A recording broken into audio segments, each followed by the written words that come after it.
السلام عليكم ورحمة الله وبركاته. تلعبات مساء يوم الثلاثاء عدة مباريات، واللي الفائز منها غادي يتأهل مباشرة لعصبة الأبطال الأوروبية لموسم 2023-2024. فالصورة اللي تنشوفوا الآن هي لمباراة فريق أونتويب البلجيكي وفريق أيك أتين اليوناني، واللي تلعب له الدولي المغربي السابق نور الدين أمرابط.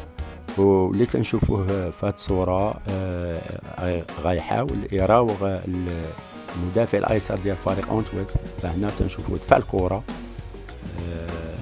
في المساحة، وغادي يستعمل السرعة ديالو، نقطة القوة ديالو، باش يمشي ويسونطري المهاجمين.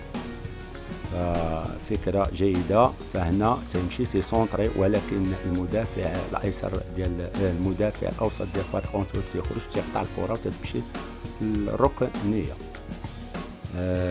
هنا تنشوفوا في هذه اللقطة أمرابط عنده كرة غيحاول يدير اسيست للديزويمتر، كاينين المهاجمين اصحابه.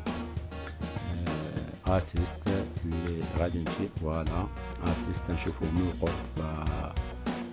نور الدين أمرابط تيشوف في الكرة وتيشوف من حط الكرة في ديزويمتر، تهزات الكرة تيحاول يقطعها أحد لاعبي ارتكاز فريق أونتويب، لكن ما تيقيسهاش.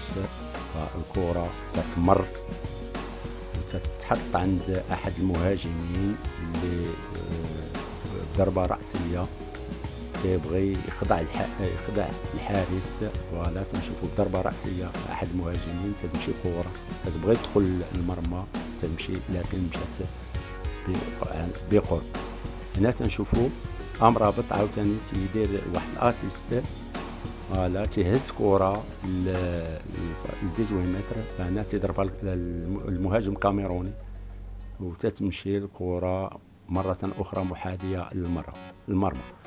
فأمرابط بين على مستوى جيد في هذا اللقاء هذا. فدوز اسيست كان من خلالهم غادي يحاول ينتصر الفريق ديالو ويدوز لدور المجموعات، لكن فوالد خاصو يشوف مع أمرابط، فضروري يديه معاه لكأس إفريقيا، لأن هذا اللاعب عندهم الإمكانيات.